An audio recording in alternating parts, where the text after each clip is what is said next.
So, you're interested in playing the Hunter in Destiny, are you? Well, folks, I've played the story through as a hunter, and I'm here to tell you, you can't go wrong playing as the man with the golden gun. Or, the lady robot from the deep reaches of space with the golden gun. But old Goldie isn't all the Hunter has to offer. There are two distinct subclasses of Hunter that differ significantly in playstyle. From major differences in special abilities, grenades, jumps, and melee attacks, to powerful attribute tweaks and ability modifiers, there's a lot to consider when choosing your class. If you want to sign up for the hunt, it's best you know what you're getting into. Let's start with the Gunslinger, the first subclass of Hunterdom and the one that brandishes the burning revolver of justice. Supercharging yourself and whipping this bad Larry out is a great way to wipe out 3 low to medium level enemies without breaking a sweat. Bing, bang, boom.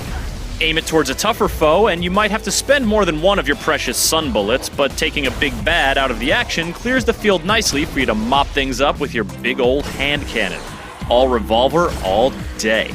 The golden gun is also helpful for boss fights and can clean house in the Crucible. The only drawback, really, is that you can miss pretty easily and squander your super fun times. If your aim isn't true, too bad for you. Taking your time to ensure on-target shots is a must for the Gunslinger, so if you're more of a spray and pray kind of player, you might want to consider choosing a different class.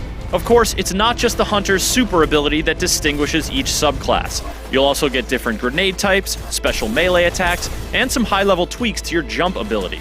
Gunslingers start with incendiary grenades, which deal lingering damage, and soon unlock swarm grenades that burst into a bunch of little grenades and seek out enemies. In general, it seems like grenades that diffuse damage into a bunch of little projectiles are tougher to ensure a kill, but if you follow up with some stabbery, then you're in business. The Gunslinger can always melee stab, and when upgraded, can throw a knife into the black heart, or the red eye, or the white stomach, or whatever of your enemies. Like with the golden gun, aim is paramount. If you can't hit the guy, it's not worth it. But when you do hit the guy, it's great.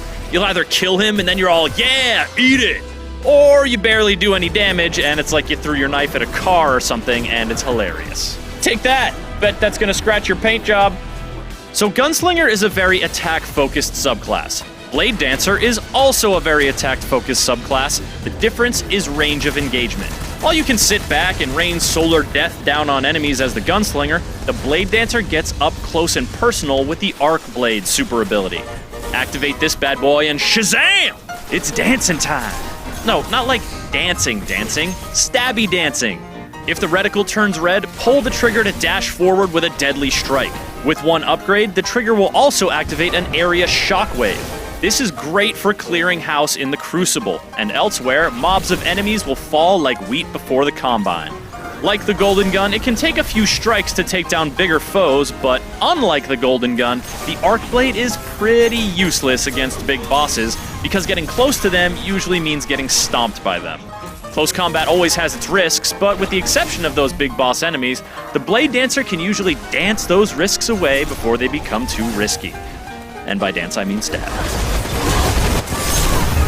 To further the melee madness, the Bladedancer's special melee attack is a blink strike, not the throwing knife. The blink strike teleports in a little bit, letting you stab from further away.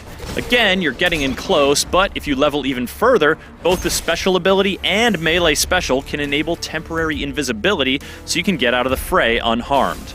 As for the Bladedancer's grenades, it's all about the flux, aka sticky grenade. Throw it directly at an enemy, and that enemy will die. Directly. The skip grenade, which fragments and then seeks enemies, might be a bit better for mobs or for players hiding around corners, but for my money, it's sticky all the way. So it really comes down to a simple question. Are you a cowboy or are you a samurai? Do you like the beautiful simplicity of bang, dead?